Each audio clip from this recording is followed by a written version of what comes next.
Well, I mean, probably the worst fucking YouTube video in the world. Again, but should you compete as a white belt? I don't know. Maybe you should, maybe you shouldn't. You know, but here's the thing. I want to share something with you. Last night, I was laying on the couch, tasking my daughter. She was asleep, thank God for once.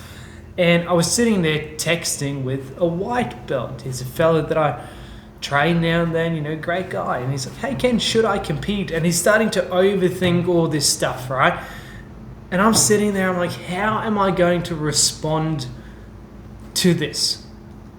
Some people out there, which is utter bullshit, say that you have to compete. And that's what jiu-jitsu has become, right? It's become this, I don't know, like sports thing where you just have to compete and it's not okay to do it if you don't compete. I don't compete anymore. Have I competed? Yes. I've shared with some of you guys before the World Championship dream that was just pure bullshit as well.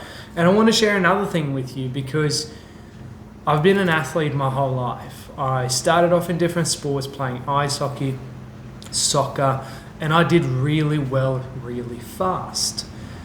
And about 11, 12 years ago, I had this epiphany that I wanted to become a professional MMA fighter, let alone not actually enjoying being hit in the face.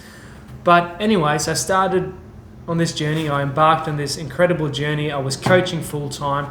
I was studying full-time as well, and I didn't have a car. So I decided to ride my bike everywhere, right? Or even run sometimes. I would throw on my 35 kilo backpack first thing in the morning, jump on the bike, kind of looking like an uncoordinated Lance Armstrong, right? And off I went early in the morning, and I felt so fucking amazing because I was up at 4 a.m. No one else was around, you know, so I felt like this amazingly hardworking kind of person simply because I was up before a lot of other people.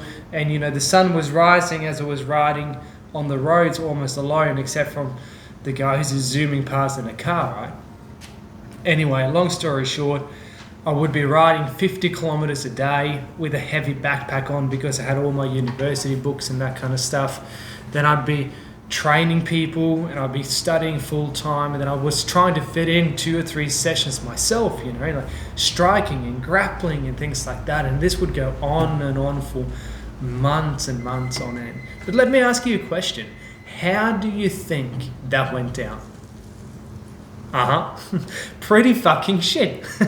So it ended up getting to the point where I was so under-recovered and overtrained that it took a huge toll on the good old noggin, you know. And the whole approach was kind of like, how you going? It wasn't very structured regardless. So it could have been done a lot better. But the whole point here is that I went into this because I had to fulfill that old athlete kind of dream and I suppose almost frame of mind that I had for so many years growing up as an athlete. And yes, that's what I wanted ages ago, but I was a coach and I didn't admit to myself, even though I was talking to a lot of my clients about this at the time, that I didn't have any fun.